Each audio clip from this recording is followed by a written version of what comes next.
This is our second webinar about, I would say, category management and how can we do some little things to help improve our business, especially nowadays where business is difficult, whether due to local political situation, international tension, rising prices, inflation, and so on. And just as a Kickstarter, the idea we do this is to say, well, there is a certain number of knowledge that maybe we can share. We started last month with range effectiveness. So if some of you didn't attend the meeting, please contact us. We'll be happy to send the deck. And today we're going to talk about promotion effectiveness.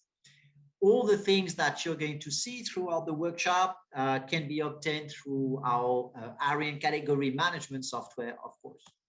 So why did we talk about promotions? Because promotion is both for retailer and for manufacturer a real dilemma. It's a real dilemma because it represents a tiny portion of the sales, a even more tiny percent of the profit. It's expensive and it takes a lot of time. So at the same time, the retailers want to promote a certain number of things. The brand manager wants to promote a certain number of things. There are costs which are linked to this. There is questions about effectiveness, and there are questions about objectives. So it can really be a waste of money or a very big success or a nightmare. So the idea is to say, what are some of the simple things that we can do in order to simplify this? There's a few things when we think about promotion, whether you're a retailer or you're a manufacturer, that you can do and certain of things you cannot do. The thing we cannot do, we can not always say no to retailers when they ask a promotion. And the reverse is we cannot say no if we are a retailer to every promotion that the brands propose. So in both cases, what we can do is to make sure that we have a thought through planning process that can help us influence what type of promotion we want to do, when we want to do them, where we want to do them, how we're going to select the products, how we're going to improve the mechanics or select the right mechanics, and of course, making sure that the availability is going to be there. So the execution, whether this is online or this is offline, is going to be successful. So what we're proposing to achieve during that workshop today is to make sure that we know how to measure promotion effectiveness. And you will see there is not one universal set of measurements, but there are a certain number of measurements that some of you might like, might not like, but that definitely reflect how shoppers reacted. We're going to look at how we can improve our promotion planning and how we can sell our promotion ideas either to the retailer or to a brand if we are the retailer doing that planning. Like all our webinars, there are going to be four main components. First, we're going to look at some definitions to make sure we align our vocabularies. We're going to look at the risks and opportunities of not doing promotion or doing promotion that are not very successful. Then we're going to look at the 5-step process. And finally, how to present our promotion plan so it is compelling and it increases the desires of the party that listen to say yes. Let's start with the definitions. So in terms of definition, let's first say, what is a promotion? The way we understand a promotion at Hypertrade is a time-limited offer to customers that integrate a specific set of benefits, we call them the mechanics, that are applied to the product during that period of time, and ideally to achieve objectives. So here we just a little step back on this one, because sometimes it's not rare to see promotions that are lasting for a month, a year, 6 months. We don't call them promotion, right? Second thing is, what do we call promotion effectiveness? So the way we look at the promotion effectiveness is how this promotion we're planning is going to impact as an outcome the increased sales in value, in volume, in market share, in shopper spending, in shopper traffic, or basket penetration. We can measure it right after the promotion. We can measure it a certain period of time after the promotion. Here that you can see there is a choice of different time period to evaluate the promotion, but there's also a different set of criteria. And we're going to see throughout the workshop that each criteria, or we can select several, represent and are specific to the objective we want to achieve. What we call the efficiency, this is the optimal ratio between how much I invest and how much I get building on my objectives. So it already tells us something, which is that if I have no specific objectives and there is no objective, can be excellent, can be less excellent. If I don't have objective, the efficiency is going to be very, very difficult to manage. What we call promotion intensity, this is basically the sales, the share of promotion sales during that period versus the total sales. So if I say, for example, during a month, I do 100 sales and 30 are coming from promotion, my promotion intensity is going to be very simply 30%. What we call the share of voice, and this one is important, is when we think about a category, there is not only my brand in promotion, there will be different set of brands. So the share of voice is I'm going to count my promotions, the number of my promotion in terms of SKUs or offers, compared to the total number of offers. If there is 100 promotions during my promotion period and I have 10 which are belonging to me, then I'm very going to say simply my share of voice is 10. Here on the share of voice, it's of course related to the investment. We don't want to have a too big share of voice because it means that we are overspending. We don't want it either to be too small. And the more I want to take an increased visibility versus my competition, the more I will be willing to increase my share of voice. And last but not least, it is what we call the promotion halo effect. So the halo effect, nothing related with the Halo Xbox game.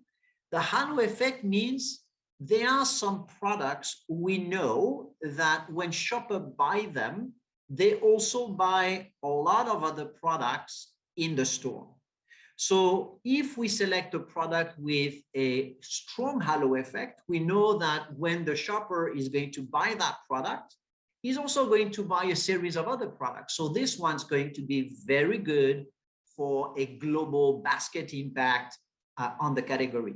Some other products will have a smaller halo effect, and we know that if we select product with a smaller halo effect, the impact on the promotion will be mostly linked to that product.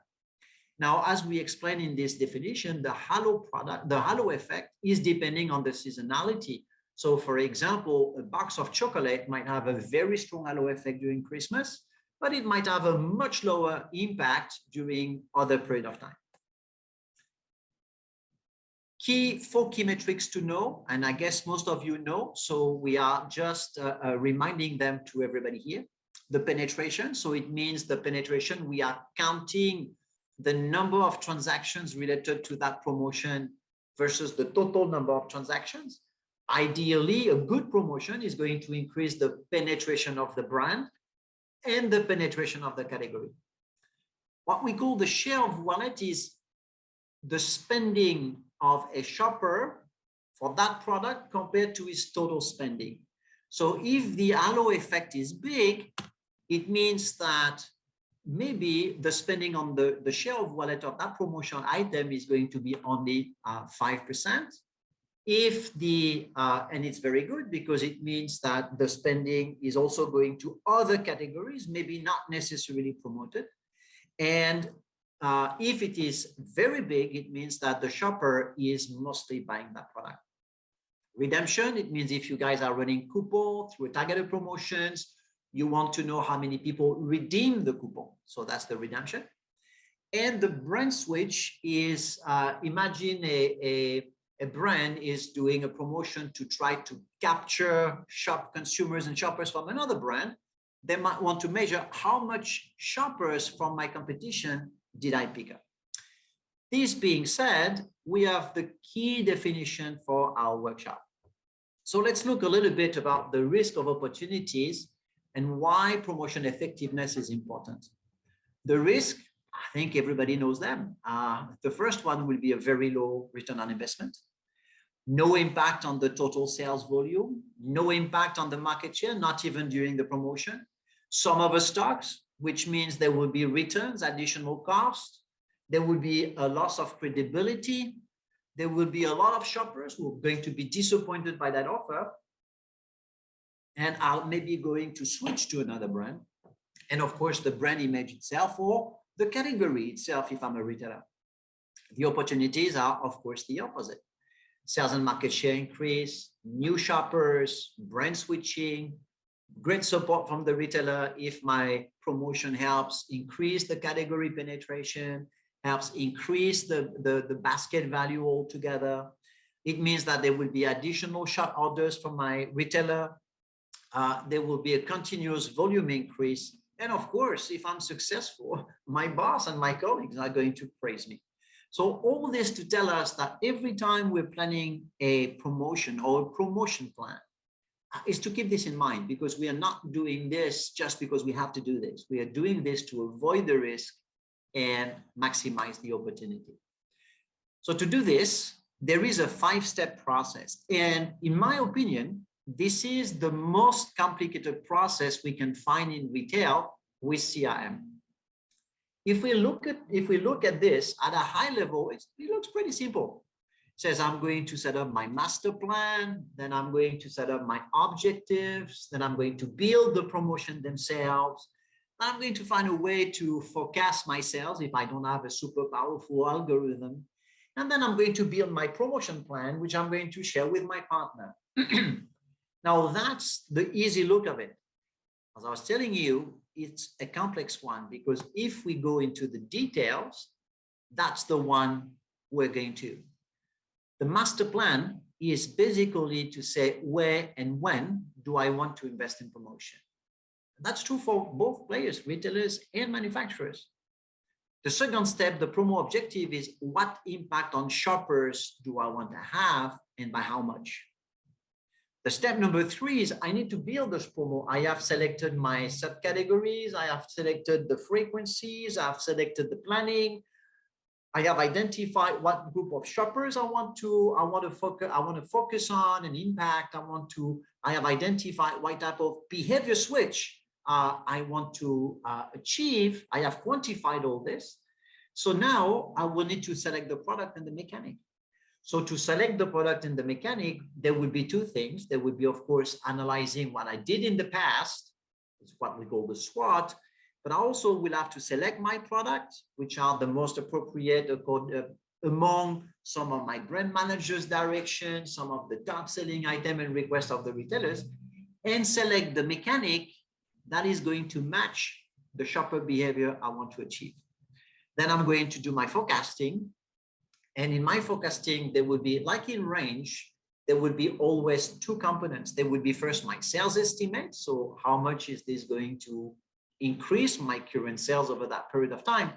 But also, because it's a collaboration process, I'm also going to measure how much this is going to impact the category. And one thing which is very clear, I'm putting here my hat as a manufacturer. If the promotion doesn't really impact the category, if I'm not able to measure the category impact, well, there's very little chances that my retailer is going to say yes to my plan. Once all this is done, I need to gather all this and present it to the retailer in a simple way, so we can all see what are going to be the benefits of doing this promotion. And I'm very happy because I can see that there is a lot of questions coming on. So we're going to go through this one by one. And if it's going too fast, please ask questions. Don't hesitate to interrupt. Use the chat so we can drive through. So the first one is the promo master plan. You can think about your promo master plan as what is going to happen next month. You can think about your promo master plan about what is going to happen next quarter or next 6 months, or even at a year level when you have access to your data history. So the first thing we're going to do, you remember, is to look at which subcategories do I want to invest in, then in which channel, online, offline, hyper, super, convenience, what is the frequency that I want to do, and what type of calendar I want to look at. So this is what we're going to do first. If I first look at my subcategory, I need to have a little data vision and understand exactly what is at stake. Of course, if you look at the example here, when I'm looking at my sales and my subcategory, sorry, you can see on the left that you have the evolution of your two categories. We took coffee, which is an easy one. And I can easily look at the fact that I'm doing 26.3% in instant coffee. And I can see that I'm doing 73.7% in ready mix. Now, I can also see that between 21 and 22, my sales balance has been changed, because I can see that the share of my sales in instant coffee have been decreasing. Now, imagine that my focus is instant coffee. So the things I understand looking at this, that at the category level for my partner, I have no choice, but I will have to invest into I will have to invest into ready mix. So, but my objective, is to make sure that I also push instant coffee. So what I'm going to look at is I'm going to say, okay, I'm going to imagine that my promotion budget is 100, and I'm going to do the split. But the thing is, I cannot ignore the subcategories that are important for my retailer. So that's the first thing to do. Where do I want to focus? Which subcategory? Which one are important to me? Which one are important to my retailer? And I see there is a question in the chat. Okay. Now, okay, back to the screen. And Maria just joined us. The second thing is I have identified my split between my subcategories. I'm going to allocate X% to this subcat because it's important for me. And I'm going to allocate X% and Y% to this subcategory because this is important for the retailer. Now, the thing is, I now need to know, where am I going to do that investment? How is going to be my split between maybe the different channels? It can be some wholesalers, some B2B business, some online business, some different store format business. And here, I'm going to look at three main components. Of course, the first one is going to be my shopper's target group. Second one is, what is my sales contribution for the constant subcat in each channel? And third is, how strong are the growth of each channel? So here in the example, let's say that my shopper target, I focus mostly on the convenience stores, the CVS. Now I can see that the sales contribution of CVS is pretty small. And I can also see that the value growth is not so big. People are shifting more to supermarkets. And I can see that my online also not very good, but I also want to allocate same split, a share of my investment in that subcategory to the other channels because they are important to my retailer. This is the second time that I'm talking about importance and respect of the objective on both sides. I can't have it all. And the more I'm going to consider what is good for my partner, my supplier, if I'm a retailer, or my retailer, if I'm a brand, the more chances I have that the other partner says yes to my proposal. I have selected my subcategories and I've allocated the split of my investment by categories. Then by subcategory, I have decided what's the split between the different channels. In both cases, I have been careful to make sure that my objectives and the retailer's objective are also being respected. Now, I need to think about the planning because there is a seasonality, of course, you know it. There is a category promotion seasonality, and there is also a whole set of promotion activities that my competitors have been doing in the past, which I want to take into account. So how are we going to do this? The first one, the seasonality, is pretty simple. I think whether everybody has this information. So we are going to look at, depending on each seasonality, how much do we want to invest? What is the shopper behavior when we look at what they buy? I'm also going to decide whether I want to make sure I take some opportunities to win shares during low seasons and fight for my shares or increase my shares during the high season. So here, I gave an example. I said, well, if I look at this category, my average monthly sales is 71,000. So I can say, well, every time there is a sales value which is lower than this average, I want to invest less. Or on the opposite, I want to say, every time there is less than the average sales, this is where I'm going to score some points. Second thing is to look at what is the promotion dynamics. So the promotion dynamics, and here you can see one of our Arian screenshot, is to understand in that channel that you have selected, in that subcategory that you have selected, what is the level of existing total promotion activity month by month. So here we have a channel A, for example, in this mock-up retailers that tells us in July, they did 19 promotions. In August, they did 13. In September, they did 24, and so on.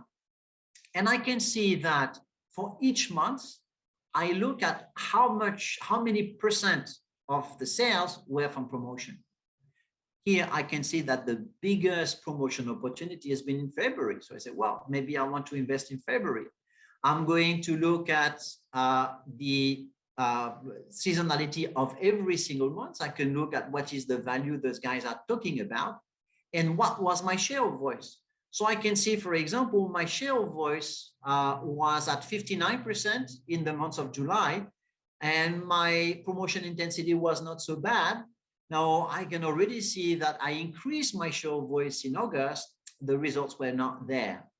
But with this almost the same level of investment, I had a very good result in February, and most probably in January, where I had 71% share of voice, maybe a bit too much, my sales performance was not there. Channel A, channel B, we can see that we can identify when are the peak promotions, and here the same thing. I'm going to look at globally. If the retailer is driving its promotion like this, there must be a good reason. So I'm going to do as much as I can, going to be able to support this retail activity with the budget that I have. So that's the step one, to understand what's the category promotion seasonality. We call it dynamics, so I can fit in. Once I have done that, the next step is to understand what has been my competition doing in that specific channel for that specific category, because I want to make sure that what I'm going to do is going to either counterattack if last year they did a certain number of operations and I was reacting, or on the contrary, I'm going to try to profit from this knowledge to make sure that I do not counterattack, but I lead the attack. So here we can see that it's super easy to see what has been the activity of my competition. So here we can see, if I look at the promotion intensity, I can see that, well, Clear in that mock-up example is really the brand that I might want to focus on. And I can also see that in June and in September, they are very different opportunities, very different promotion intensity, much less performances. Maybe I'm going to use this as an opportunity to get some market share. Maybe also I'm going to say, well, actually I lost a lot of market share in April and they were very, very aggressive, or in August, then I'm going to take that opportunity to counterattack and take the lead. So with a clear set of histories of the promotion calendar of every brand and the whole category, I am able at the same time to kill two birds in one stone. One is support and activate my category strategy with the retailer. Oh, promotion intensity. Yes, I have a question. Promotion intensity. The promotion intensity is equal to the promotion sales value divided by the total sales value. So which means that if during the months of July, for example, I sold for $100 total sales and $30 of sales are coming from promotion, then my promotion intensity is 30 divided by 100, which is 30%. Okay. So coming back to this calendar and promotion history knowledge, I am able to understand the category promotion dynamics driven by the retailer in every channel in the subcategories that I'm concerned in, so I can really be a support. And I also understand what my competition is doing, which means that I will have to adjust my support to the retailer, my category strategy, but at the same time, make sure that I'm not having my consumers and shoppers taken away by my competition. So when we have done this, at this stage, we basically have selected our subcategories. You remember that we have taken into account. Frederick, Yeah. Frederick, Swan speaking. Hi. Yes, Kunsuwan. Yeah, your chart that you show, a couple chart, that is very useful. My question is that can we request that kind of chart in the Arian Yes, of course. platform? Yeah. Yes. Yes. Okay. Thank you. Yeah. Thanks for your question, Kunsuwan. So what we have done so far, you have selected your subcategories. You have, okay, there was another question, sorry. If you are, okay, you have selected your subcategories. In your selection of subcategories, you have identified which are the ones that are important to you, which are the ones that are important to your retailer. If you are the retailer, you have identified which one are important to you, which one are important to your supplier. You have identified what is the promotion intensity of those subcategories. You have identified the channel, the one that are important to you, the one that are important to your channel. So you have made your split. How many percent I'm going to promote here? How many percent I'm going to promote here? And then you have identified what is the promotion seasonality at the channel level and what is the promotion activity planning of your competition, so you can fine-tune your own investment. And you can explain and build a promotion brief that is built on data and facts. Now, that's the master plan. So the second thing now that we need to do is to set up the promo objective. The most difficult part is the part one, guys. So you've done the most difficult. The second thing is to set up my promotion objective. So if I really want to set up my promotion objective beyond the fact that I want to achieve that much sales, of course, I want to achieve that much market share. The difficult thing is to say how shoppers behave and what type of behavior change do I want my promotion to generate. So it means that depending on the behavior you want to influence, you are going to measure success differently. So imagine you want to say, hey, I want my brand penetration to be increased. So if this is the case, the number of transactions is going to be a very important criteria. I want to steal shoppers from my competition. So volume and value are going to be very important. I want my shoppers to discover a new product. So number of quantities sold and sales value are going to be important. So as you can see, for every single object, for every single shopper behavior change, you want to set up the right target. Now, how can we select the right behavior change? Well, the thing is actually here pretty simple, is to look at what is their current behavior. Here I have in front of me what I call a basket decision tree. And it tells me, Frederick, your sales between today and the last period have been decreasing by 20%. I want to know why. So it tells me the first thing is because the number of transactions that has been globally measured has been decreasing. And the people, when they buy your product, are spending less. They spend 2.2% less. Now, I look at this one and says, wow, the number of baskets decreased, okay, but what about the penetration on my brand? And it's telling me, what happened here is that your penetration slightly decreased by 0.5%, and the total store basket globally decreased. Now, the number of units per basket has been decreasing a lot. So the thing is here, either I'm in a scenario where I'm losing traffic, or I'm losing spending, or maybe I'm losing both.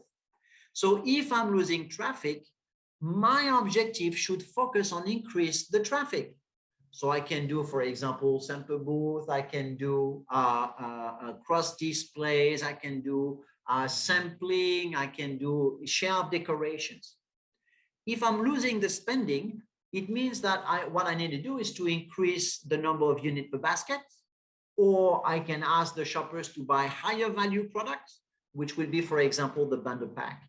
But if I don't go to that stage without a clear objective, I will not be able to measure, did I successfully impact my customer and shopper behavior change? So this is the basket decision tree is going to really help us identify our priorities and explain our priorities, right? The same the retailer can explain to me as a manufacturer, or a distributor, I can also explain it to my retailer. This is why I want to do this. So here we're just giving you some examples, and there is no 100% rule that applies. But in general, if your sales value decrease, it means that this is the reason, this is the objective that you want to have, right? So you're going to focus on your value, maybe promoting higher value product with a discount, or you're going to work on traffic, or you're going to increase your coupon conversion rate, and so on. So it's just a little library to help you here take the best decision.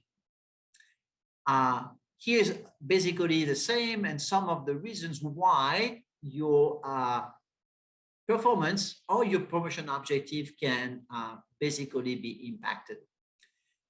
So if I look back at the process of quantifying my objective and aligning them with my retailer, the first thing is to understand what's my current brand performance in the KPI that I selected. It can be total sales, can be penetration, can be wallet share, can be basket value, can be number of items by basket. Then, building on this current performance, I'm going to define my objective. I want to increase the number of items by basket. I want to increase the basket value. I want to increase the penetration. I want to increase the shopping frequency, the coupon, for example, for this. And then I'm going to translate this later on in step 5 in my promotion plan when I'm going to present it to the retailer. But that is the rationale of each of my promotion. Without this rationale, and if I only talk about sales value, this, of course, this good already, but I might be missing a certain number of things because everybody is looking for sales value. Not everybody is trying to understand shoppers' behavior and identify which one they want to influence. We've been doing step 2. You build your master plan, you selected your subcat and the split. You selected the channel and the split. You've selected your calendar and the split. And you've also defined your objective and metrics looking at the subcategory per channel, and you have chosen either you want to work on spend or you want to work on traffic. Working on both looks like, hey, I want to work on both. Yeah, you can, but it's the wider the objective, the most difficult it is to achieve. You have quantified your objective. I want my unit per basket to grow from 1.1 to 1.4. I want my basket penetration to grow from 6.5% to 7.5%. I want to increase my basket value from 650 to 676, right? And you have identified the corresponding KPI to build your story, and you're ready to explain that story to your retailer. Now, what you need to do is to build that promotion. You have your channel, you have your subcategories, you have your calendar, you are your objective. So now okay, we need to select the product and we need to select the mechanics, right? And find an agreement with that with the partner. So when you look in the promo building, there are 3 steps. The first one is, history repeats itself. And as much as we all want to repeat the good things, we also all want to avoid the bad things. So a little SWOT doesn't hurt anybody. Once I've done my SWOT, it means identify the mistakes that I don't want to do again, identify the improvements that I want to do again. We're going to look at how can I select the product. Once we have the product, how can we select the mechanic? So how do we do this? If we look at the SWOT, you're all familiar with SWOT, strengths, weakness, opportunities, and threats. What we would consider, and I portray it as a strength, is what are the SKUs that really help me increase my market share? What are the ones that can really help me increase my penetration of the traffic? What are the ones that can really increase my spending? And of course, in terms of execution, what are the ones with a service level which is bigger than 95? I open a little sidebar here. The lack of promotion objective and quantified forecast is one of the major reasons from the 10 retailers we're working with for product lack of availability. The opportunities for me is support the category growth, is support the shoppers traffic, and of course is to support the spending increase. This is not only for me. That's also, remember, collaboration, that's also with my retailer. Weakness, of course, we are going to look at all the SKUs that are not being sold. We are going to look about all the sales growth that we missed. We are going to look at, of course, all the service level that we screwed up and all the SKUs that failed to achieve the target. The threat for us here is important because a lot of promotions actually are here without any specific objective, but just take visibility. Of course, we understand you guys have to do that both on the retailer side and on the brand side. But if we rely too heavily on those ones, well, what's going to happen is that your competition is going to notice it. They say, okay, those guys just buy space, just put a shelf talker. There is not real promotions. There is not real analytics.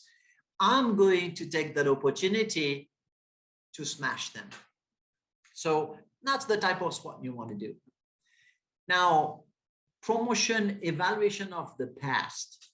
And here the idea is to look at the library of promotion that I've done. And what I want to look at is, of course, depending on the seasonality, I want to look at the fact that, first of all, how much promotion sales value did I globally achieve, in which channel? I want to look at how much was the distribution where we position in the good stores. Is there here some improvements that we want to bring to the picture?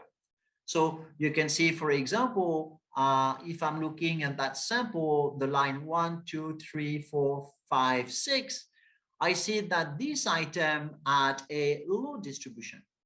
Well, that's maybe something I want to change, because even though the sales result was not so bad, maybe I could have something a little bit better. And I can see that my market share increased by 0.27%. MSD means market share differential. I can see that at the end of the promotion, the market share slightly increased. So, well, that's maybe a story that I want to tell again, but I want to tell better. On the opposite way, I can see that this first product here, the challenge that I had was all very, very low distribution. And my market share was slightly lower. I could definitely have done better. So by looking at this history, by ranking my promotion sales by whether market share increase, sales quantity, sales volume, I can identify 3 things. I can identify the products that were successful as a promotion. And I can, from there, identify what can I do to do it better.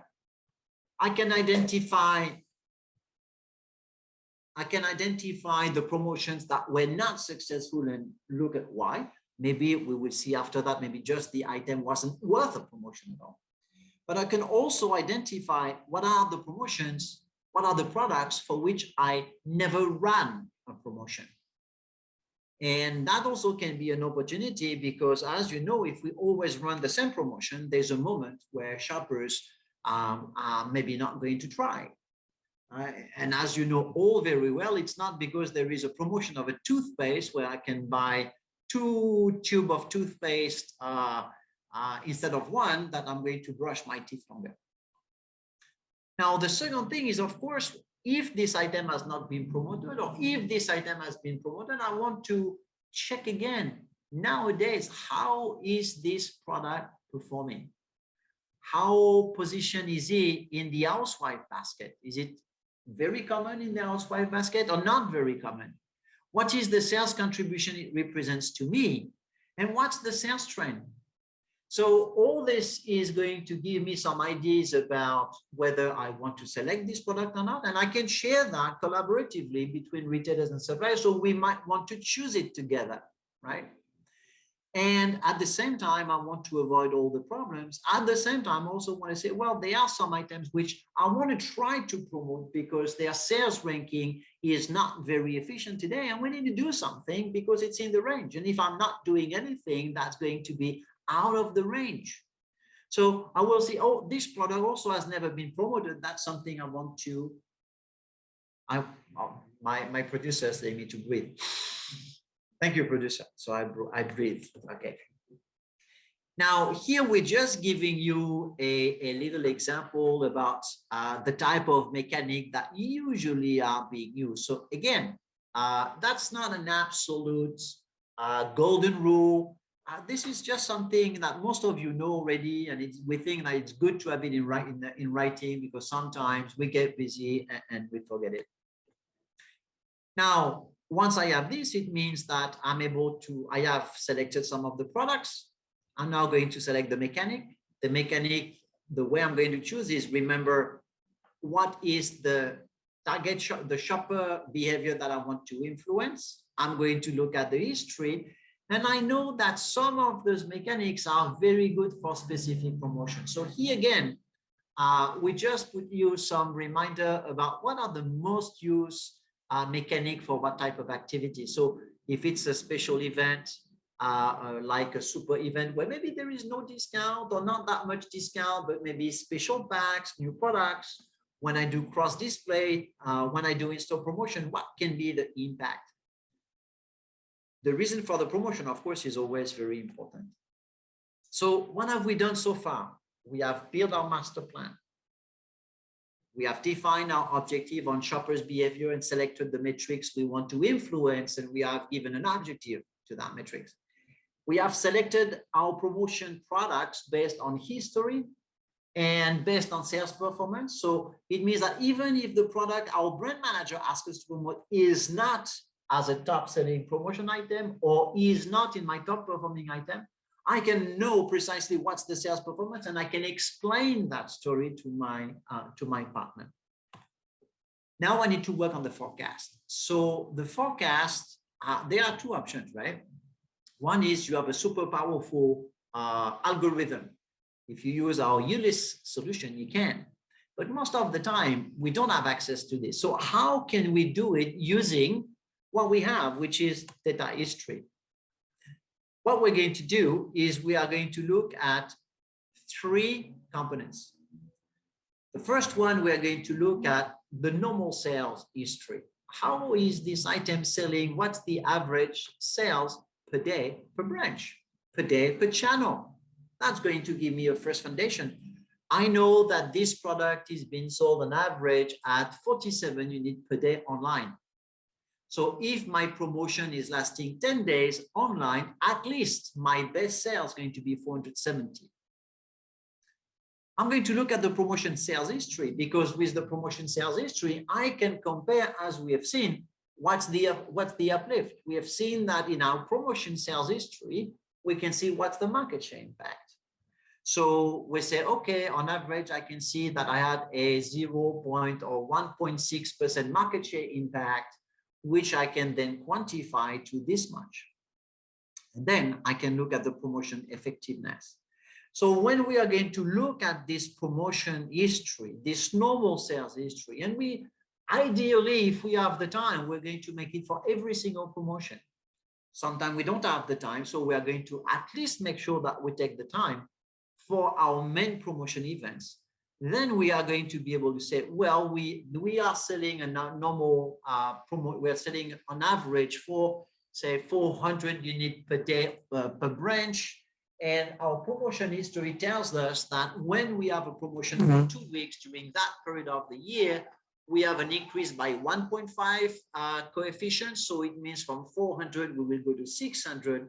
And this time, because we are putting a stronger mechanic and are going to ensure availability is going to improve, we are confident we can go from 600 to 650. Here, the promotion effectiveness I was sharing with you is, which is also in our end, is to measure what was my impact on the market share. I was sharing with you before, but also what has been the impact on my quantity. So you can see here my product A, if I have a normal sales with no promo, I'm selling 1.208, sorry. And during the promo, I could increase my sales by 300. I went up to 1,515. So it means I increased 300 more, which is 25% more.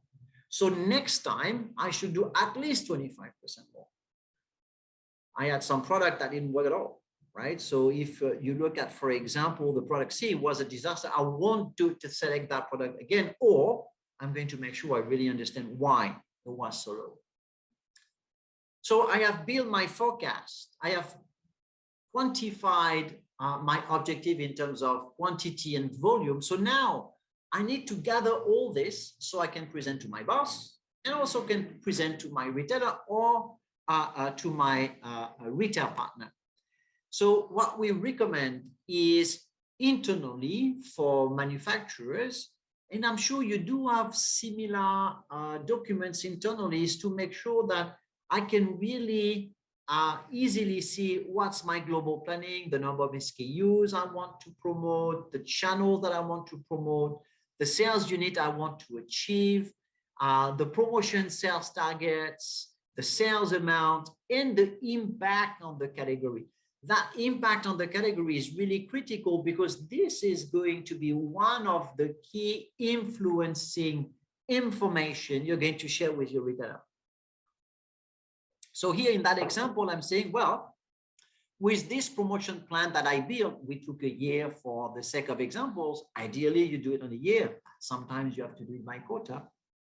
What we're saying is that we are confident that with our promotion plan, we are going to increase the category sales by 12 million.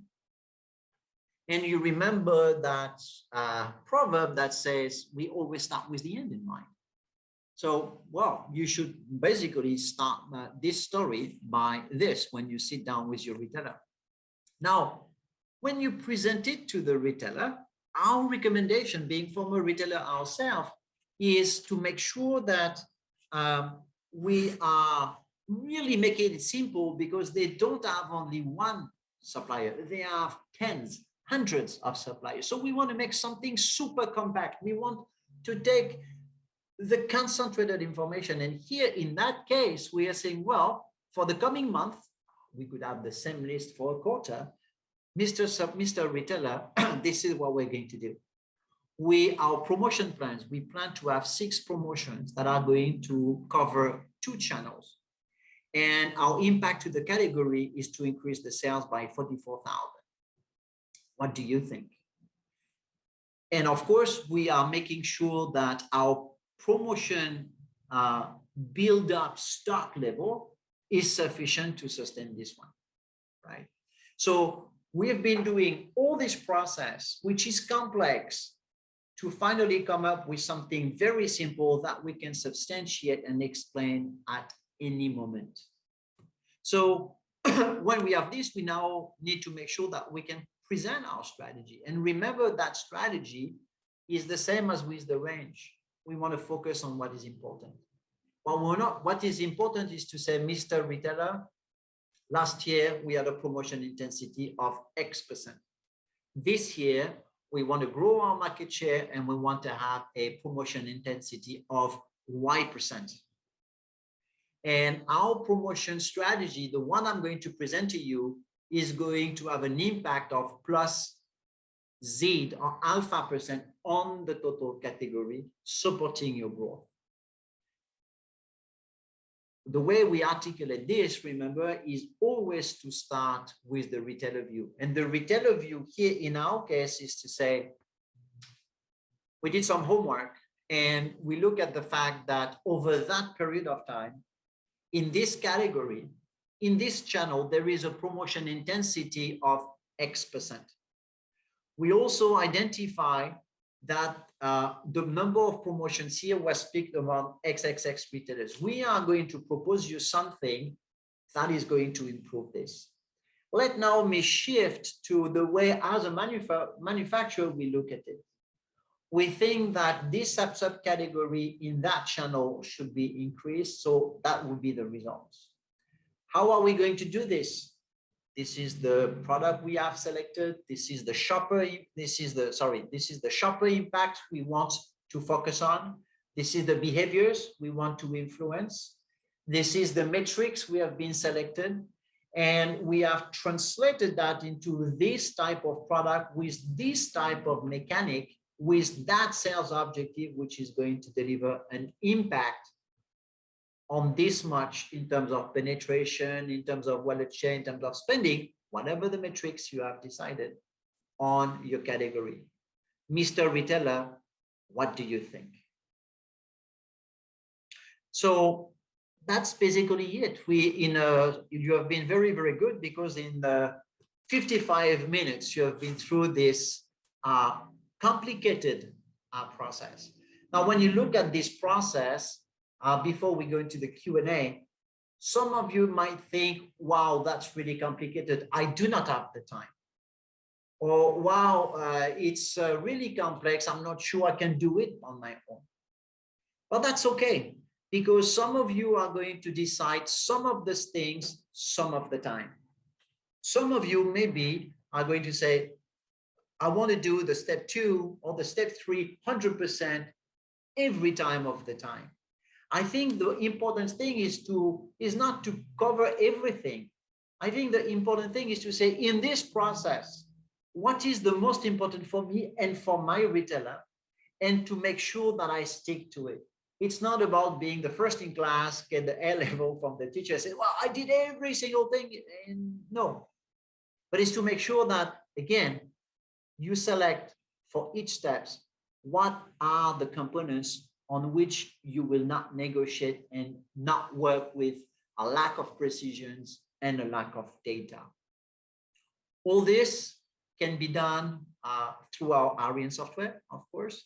And remember one thing that we didn't talk about at all. We've been talking about the metrics that you can see here. When we think about collaboration and alignment, don't forget what is your retailer's channel shopping mission.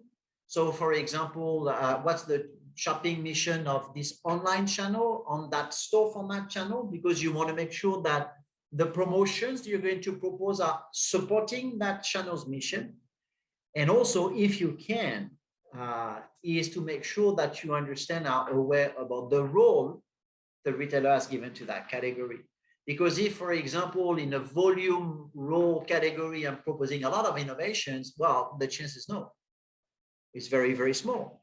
If I'm proposing a super big volume category, volume discount, and expecting huge volume in a destination or seasonal category, well, also the chances are smaller. So it's all again about understanding each other and really helping each other in those difficult times.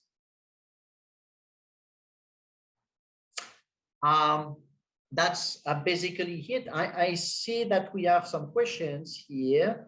How do we make price of promo more appealing to shopper? It's a very good question. I think that really depends on the product, because if you give a price of promo, think again about what shopper behavior do you want to influence. Do you want to stockpile your products so they don't have to buy your competition product? Or is it because you want them to try out a new product I think that really depends, right? Because depending on your objective, I guess your price of level is going to change. If I want to steal from my competition, well, I guess I need to be pretty generous. If I want them to discover something, I think maybe not even going to work on a strong price off, but something a little bit different. If I want to increase loyalty in my shopping, maybe I want to discuss with my retailers what type of coupon redeeming scheme I could do with them, whether this is online or offline. And then the question was, sometimes the competitors are offering better savings. I'm coming back to the same comments, which is, I know it's easy to say when we are behind the desk here. It's, first of all, to understand how shoppers in the past reacted to that type of promotion. When you look at your promotion history and you look at your competition promotion history, look at the last time those guys, my competition, did that. What was their promotion intensity? How many transactions did they get? How much did that impact my brand? Because sometimes we think that there is an impact, and sometimes that impact is not so strong. Now, if the impact is very strong, and this is an impact that is lasting because it took you maybe 2 months to recover the market share, then you're going to compare at, on one side, the cost of giving a stronger discount versus the cost of acquiring and conquesting your new shoppers again. And you're going to select, of course, the one which is the cheapest one and the most efficient one. So there are some other questions. Sorry.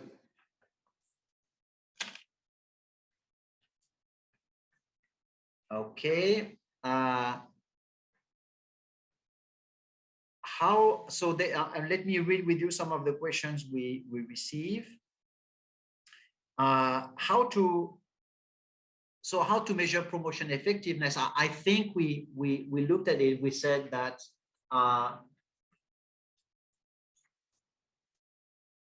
it's just hang on. Okay, so I think promotion effectiveness, this is something we have covered. How do we track the offtake with central house delivery? Well, you can track the offtake only if you have access to the POS data. If you don't have access to the POS data, there's no way you know. So the only thing that you can estimate is, says, well, this on average, I ship that quantity, and this time I shipped a bit more, so my estimate is this. But the best is to, of course, get access to the POS and sales data. There were some questions which are related to the assortment. What is the best way for products at the category level? I think this one again comes down to shopper and to performances. I think it's really about understanding how the range is being built at the retailer level. How many brands do they have? What are the type of SKUs that don't sell well? What are the type of SKU that sells well? What is the average selling price? So I think it's really finding the right product assortment is really about analyzing and understanding how the retailer is building his range. And also sometimes identifying what are some of the mistakes they do. Because sometimes when you look, and that's true for any retailer, right? Because they have so many products. Sometimes there are some ranges where some products are here for a long time, they just don't sell. And they just don't have the time sometimes to look at that. So it's to remind them, guys, why do you keep that product? And what about taking this one, which is for me with a better replacement?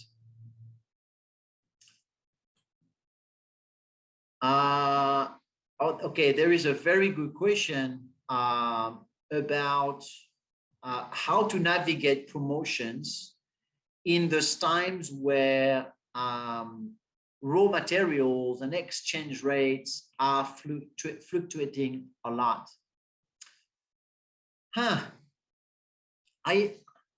It's really a good question. I think in this period of time, my first answer would be to think about what is the, and that's also linked actually to loyalty. What is, in my guess and in my analysis, not my guess, in my analysis of shopping behaviors and sales performances, what are the best offer I can provide that are going to meet my current customer needs? So let me illustrate this one as an easy example. Imagine that my brand comes under 5 packing type. And I can see that for the last 3 months, there is one packing type, same product, right? Which is really growing in terms of sales. I can decide to say, hey, dear shoppers, I understand you. And I see that because of the current difficulties, you are buying more and more of that product. And I could say, well, either I'm going to give you a price off on that product, or I'm going to give you a double pack purchase opportunity, or I'm going to look at my second best-selling brand and I'm going to offer them a promotion on the same type of pack. So I think it's all about understanding how the shoppers behave here. Now, concerning the price and the variation of prices, I do not know, honestly, right? What I can know is what can we do to understand shoppers and really do something that match their behavior. The same thing works, of course, if I realize they are going to smaller packs, right? But it's really to give them an answer that reflect my understanding about how and why they shop.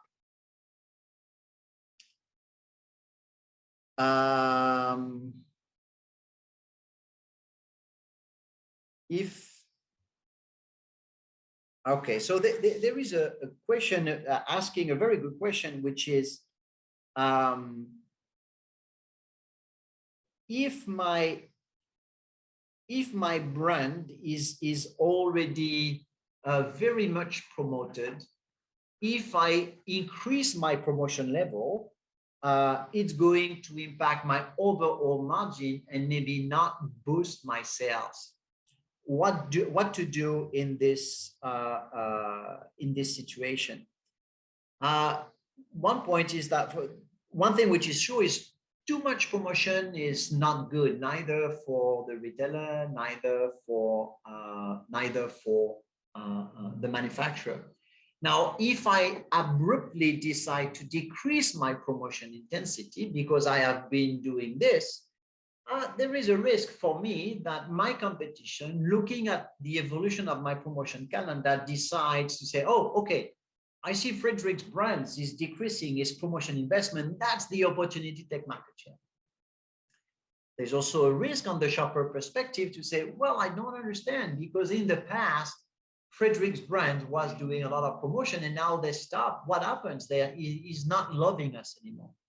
So what I would suggest is, I would not suggest to specifically make an abrupt decrease. I can slightly decrease if I want, but is to make sure that I increase the variety of my promotion products and the promotion mechanics.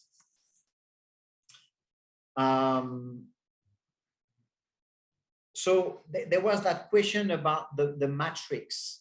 And the question was, what type of matrix to evaluate the promotion success?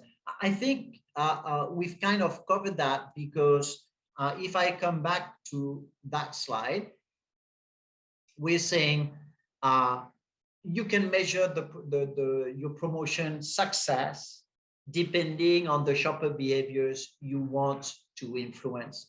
So for me, the key metrics that I would take to measure my promotion success, in addition to the sales growth or the sales uplift or the impact, I would measure the halo effect. So it means the global basket, the penetration for my brand, the penetration for the retailer, and my wallet share.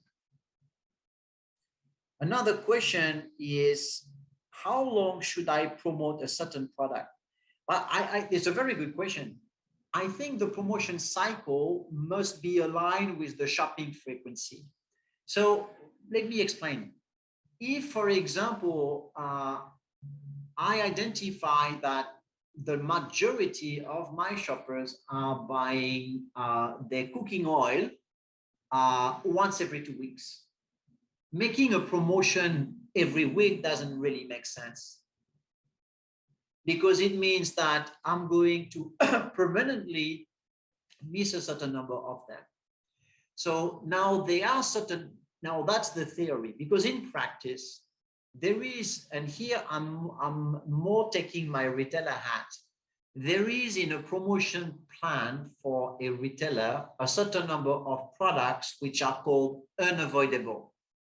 And we know that those unavoidable products are part of the necessities housewife buy all the time. So if I'm a retailer, I'm going to make sure that these must-have promotions are in every single promotion, in every single event, whether this is a leaflet or whether this is a digital leaflet or this is a web event and an event. Now, if I'm a manufacturer, I need to balance about when I do a promotion, how many new shoppers do I get?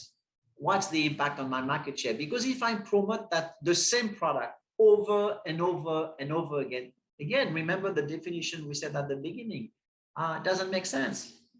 Now, the thing that can really help me is to say, well, I'd like to check how my competition, how often are they promoting product in that subcat? Here, you're coming back to the promotion calendar and you can see that. So to answer this one, 3 dimensions. From a manufacturer perspective, first is, what is my competition doing? What is the strategy of the retailer?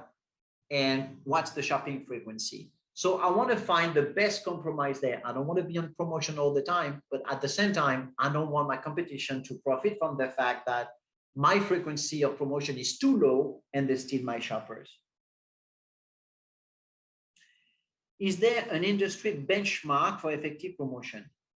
Not as I know. The reason why is that there are a certain number of reasons for that. I think the first one is because of the economic climate. Sometimes the shopping confidence is high, sometimes it's low. Second thing, it depends on the category. Third component, it depends also about the moment when you do it. So for example, if I'm promoting big chocolate box out of Christmas, and maybe Easter in the Philippines, but that's not going to be super successful all the time. And last but not least, there is so much online as well, actually, concerning the execution. Is my promotion in the in the top promoted banners at the beginning of the app? Has there been a targeted promotion? Where is my product displayed in the store? Has the promotion been successful there?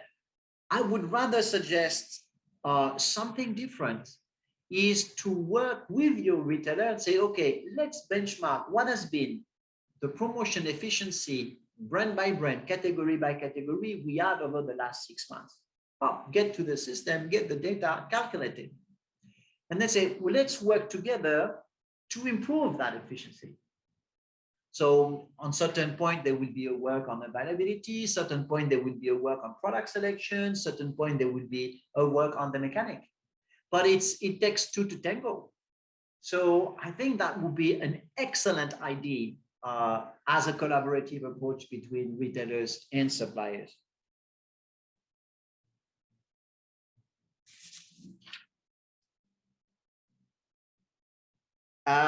Okay, and then maybe the last question that we receive, and thank you very much, guys, for sharing your questions before the workshop. What are the data needed for an effective category management?